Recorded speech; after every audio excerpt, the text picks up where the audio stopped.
नमस्कार, मैं हूं आपके साथ गौरव राजेंद्र। बुलेटिन की शुरुआत करते हैं। हरियाणा में प्रगति समीक्षा कार्यक्रम के 10 साल पूरे होने पर राज्य भर में विशेष जागरूकता अभियान चलाया जाएगा। मुख्यमंत्री नायब सिंह सैनी ने बैठक की अध्यक्षता करते हुए कहा कि जनता को पूरे हुए प्रोजेक्ट और सामाजिक योजनाओं की जानकारी दी जाएगी। उन्होंने पीएनडीटी एक्ट के सख्त क्रियान्वयन और शिक्षा विभाग में ड्रॉप आउट रोकने के लिए विशेष जांच अभियान के निर्देश दिए हैं। साथ ही प्रदेश में international convention centre, AIIMS Rewari की सुविधाओं और पेयजल supply, metro connectivity, master train और लॉजिस्टिक हब समेत कई बड़े प्रोजेक्ट्स के कार्य तेज करने को कहा है।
हरियाणा कांग्रेस के अध्यक्ष राव नरेंद्र सिंह ने चंडीगढ़ में पत्रकारों से औपचारिक तौर पर ऑफ द रिकॉर्ड कई मसलों पर बातचीत की, जहां इस दौरान उन्होंने विधानसभा चुनाव में गलत टिकट वितरण पर टिप्पणी करते हुए कहा कि नतीजे आने के बाद सवाल उठाए जाते हैं।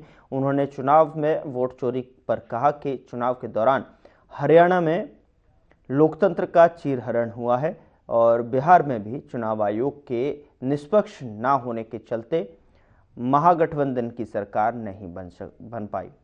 साथ ही उन्होंने कहा कि हरियाणा कांग्रेस के जिला अध्यक्षों के सम्मान न मिलने की बात पर उन्होंने कहा कि एक दो घटनाएं सामने आई हैं, बाकी जिला में सभी को सम्मान मिल रहा है।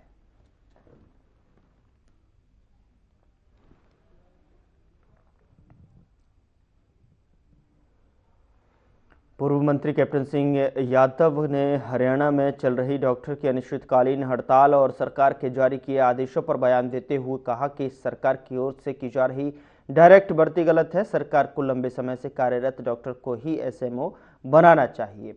अगर सरकार स्पेशलिस्ट भर्ती करना चाहती है तो उन्हें स्पेशलिस्ट के तौर पर ही भर्ती करे, न कि एसएमओ के पद पर। उन्होंने आगे कहा कि डायरेक्ट भर्ती पूर्ण रूप से गलत है और सरकार को ऐसा नहीं करना चाहिए।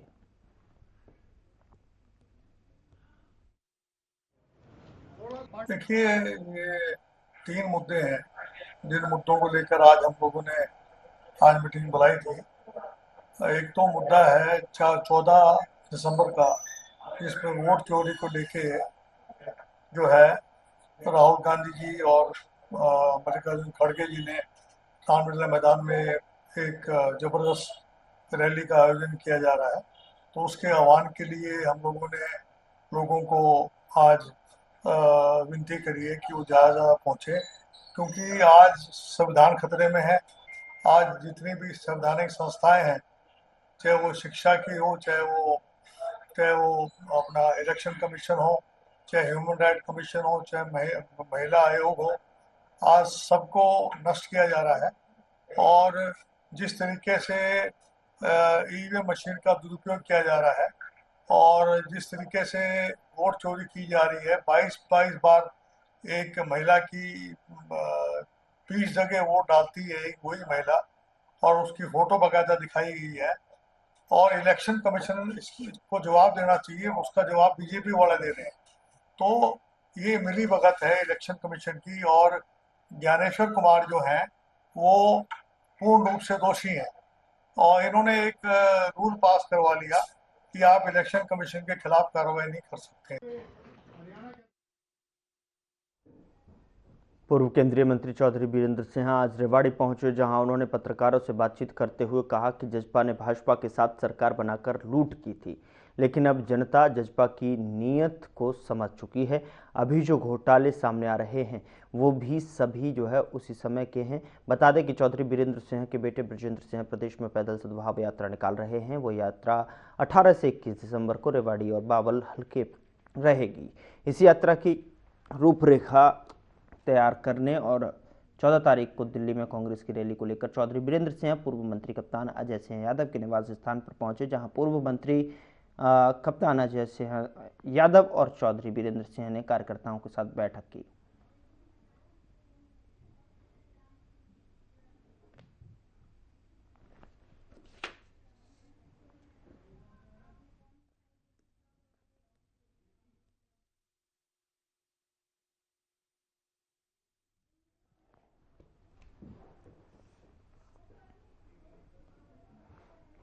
फरीदाबाद के सेक्टर 12 लघु सचिवालय डीसी कार्यालय के नीचे दोनों पैरों से विकलांग एक व्यक्ति अपनी पेंशन बनवाने के लिए 6 महीने से कार्यालय के चक्कर काटने को मजबूर है। जब वह पेंशन बनवाने के लिए आता है तो उसे एक कार्यालय से दूसरे कार्यालय चक्कर कटवाए जा रहे हैं। विकलांग राजकुमार ने बताया कि उसके दोनों पैर जो है एक दुर्घटना में कट गए थे, जिसके चलते वह अब चलने में असमर्थ है। लेकिन ऐसी भीषण ठंड में जब वह अपनी पेंशन के लिए कार्यालय में आता है तो उसके हाथ और शरीर के नीचे चलने के कारण सुन्न हो जाते हैं। लेकिन वह जब भी आता है तो उसे एक कार्यालय से दूसरे कार्यालय भेज दिया जाता है।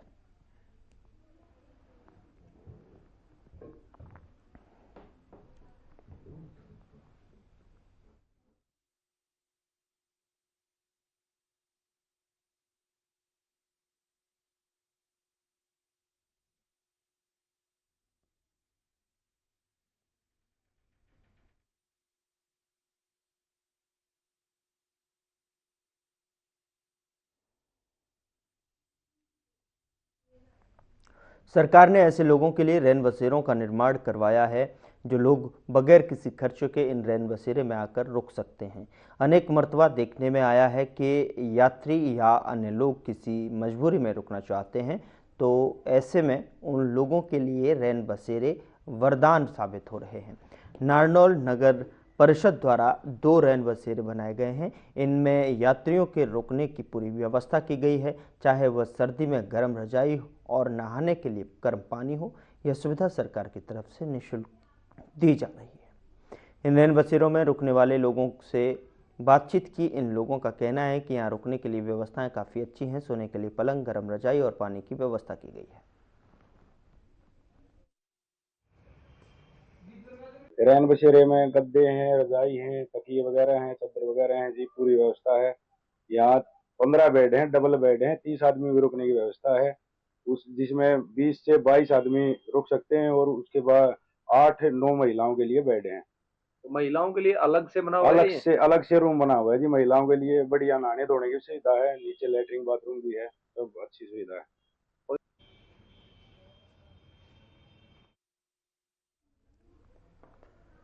रेवाड़ी के रमन कुमार द्वारा बीएमजी मॉल स्थित रिलायंस स्मार्ट रिटेल और पार्ले जी बिस्किट कंपनी के खिलाफ दायर विवाद में जो है कंज्यूमर कोर्ट ने पार्ले बिस्किट कंपनी को दोषी पाया और उस पर जुर्माना लगाया। रमन कुमार ने पिछले 12 मार्च को बीएमजी मॉल से पार्ले जी बिस्किट और अन्य सामान खरीदे। घर पर बिस्किट के पैकेट खोलने पर उसमें मक्खी मिली, जो बिस्किट बनाने की मशीन की डाई के साथ सेट हो गई थी और स्पष्ट दिखाई भी दे रही थी। इस पर रमन कुमार ने 14 मार्च को अधिवक्ता कैलाश चंद के माध्यम से कंज्यूमर कोर्ट में मामला दायर किया। कंपनी के प्रतिनिधियों ने आरोप लगाया कि आरोप का खंडन भी किया, परंतु फोरम में उन्हें मान्य नहीं किया गया। वहीं कंज्यूमर फोरम ने कहा कि याचिकाकर्ता को लिटिगेशन चार्ज अलग से देना होगा।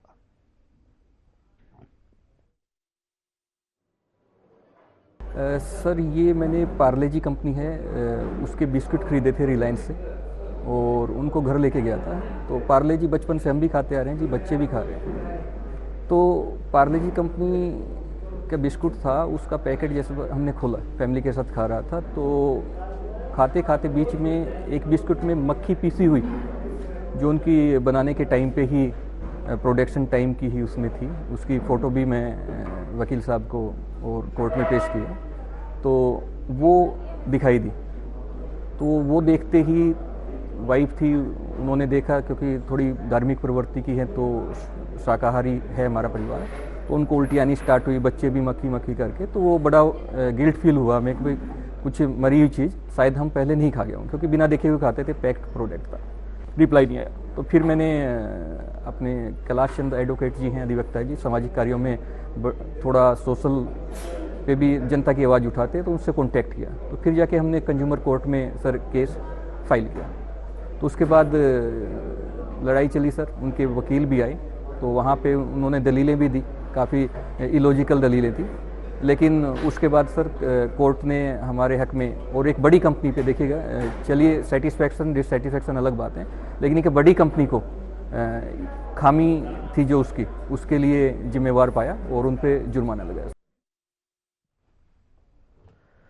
फरीदाबाद के गवर्नमेंट ITI में छात्र छात्राओं को एड्स और नशे के प्रति विशेष अभियान के तहत जागरूक करने के लिए कार्यक्रम का आयोजन किया गया, जिसमें सिविल हॉस्पिटल और रेड क्रॉस सोसाइटी के अधिकारियों ने छात्रों को विस्तार से जो है एड्स और नशे के प्रति जागरूक किया। बताया कि एड्स की शुरुआती लक्षण क्या होते हैं, ये कैसे फैलता है, इसे कैसे बचाव किया जा सकता है, और युवाओं को विभिन्न प्रकार के नशों के सेवन से होने वाले नुकसान के प्रति जागरूक करते हुए बताया कि किस प्रकार यदि कोई नशे का आदी हो जाता है तो उसकी आदत कैसे छुड़ाई जा सकती है। वहीं छात्र छात्राओं ने भी कहा कि आज के इस कार्यक्रम के माध्यम से उन्हें बहुत कुछ सीखने को मिला है, जिसको वह अपने अन्य साथियों के साथ भी शेयर करेंगे। वहीं ITI के इवेंट निदेशक रजत राणा ने बताया कि सरकार की तरफ से उन्हें आदेश है कि समय समय पर जागरूक कार्यक्रम आयोजित करने हैं।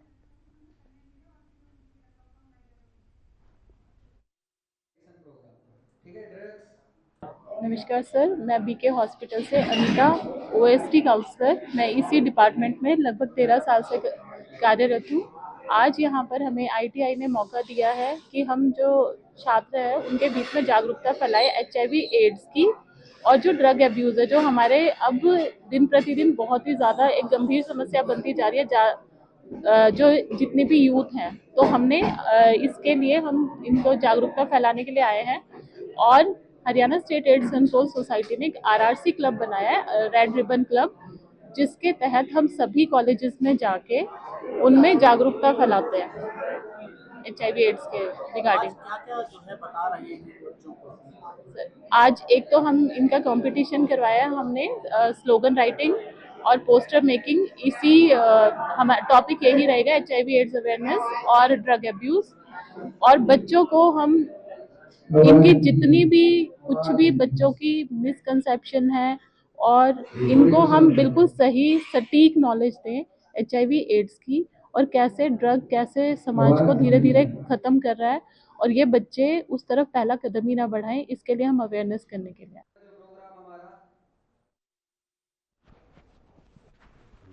तो एड्स और नशे के प्रति जो है विशेष अभियान चलाया गया, जिसमें छात्र छात्राओं को अवेयर किया गया है और एड्स के प्रति और नशे से किस तरीके से दूर रहें ये उनको सिखाया गया है, और उसको जो है सही जानकारी को अपने साथियों के साथ भी शेयर करने को कहा गया है।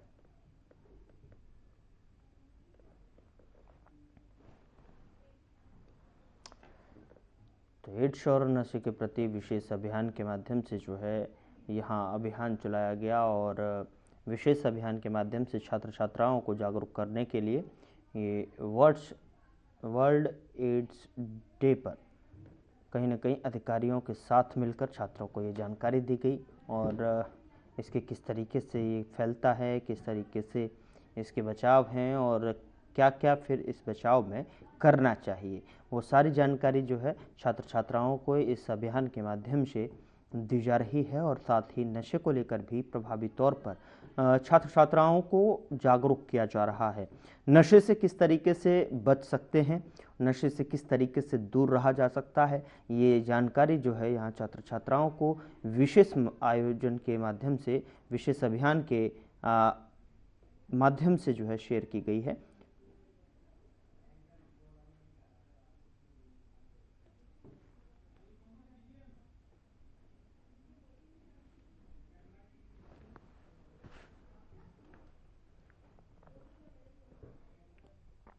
गुरुग्राम के सिग्नेचर टावर स्थित L1 से पुलिस ने भारी मात्रा में विदेशी शराब का अवैध जखीरा बरामद किया है। गुप्त सूचना पर बता दें कि 14 बिहाइंड लेवर राम गोदाम में की गई रेड में कुल 3,921 पेटियां और 177 जो है लूज बोतलें मिली हैं, जिनमें लगभग 47,220 महंगी इंपोर्टेड शराब की बोतलें पाई गई हैं। शुरुआती जांच में पता चला कि गोदाम मालिक बिना कस्टम और एक्साइज ड्यूटी चुकाए करोड़ों रुपए की शराब यहां पर बेचकर शराब को सरकार को भारी नुकसान शराब से पहुंचा रहा था, जिसका बरामद शराब की अनुमानित कीमत तकरीबन 30 करोड़ रुपए से ज़्यादा बताई गई है। मामले में पुलिस ने केस दर्ज कर SIT गठित कर दी है, जबकि एक्साइज विभाग ने इंस्पेक्टर पवन शर्मा को निलंबित कर दिया है।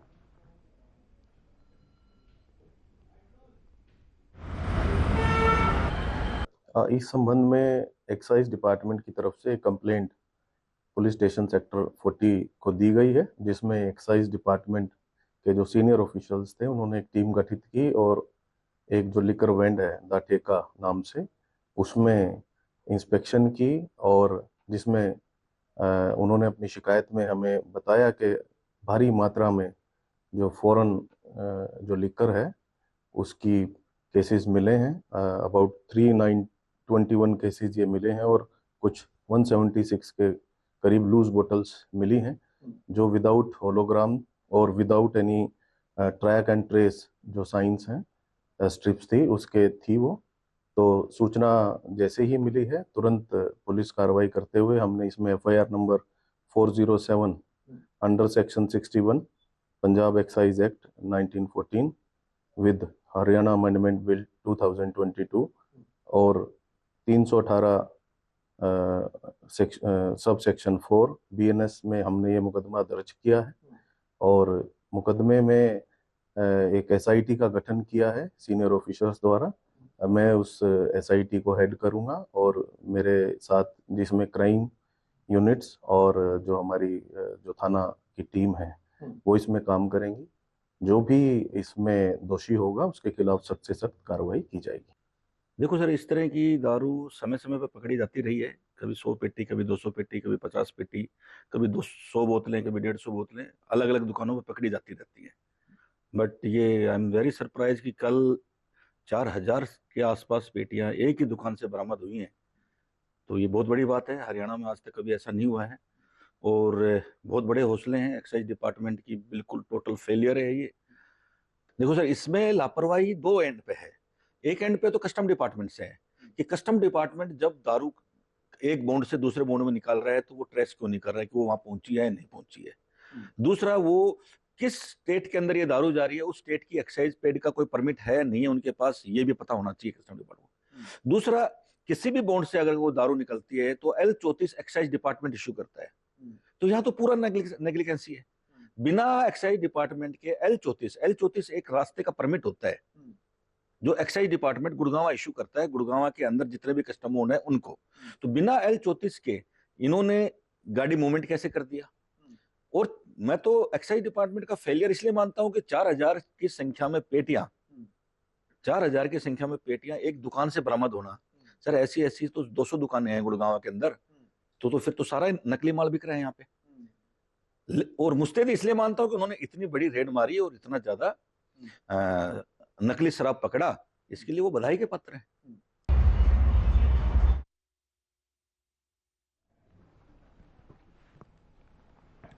तो इंस्पेक्टर पवन शर्मा को यहां इस कार्रवाई के दौरान निलंबित कर दिया गया है।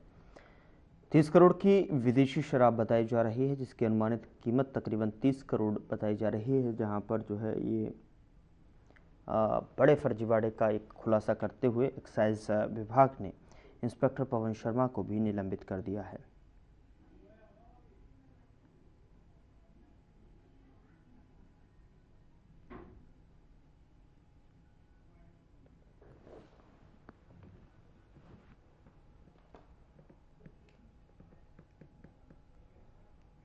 फिलहाल बुलेटिन में इतना ही। नमस्कार।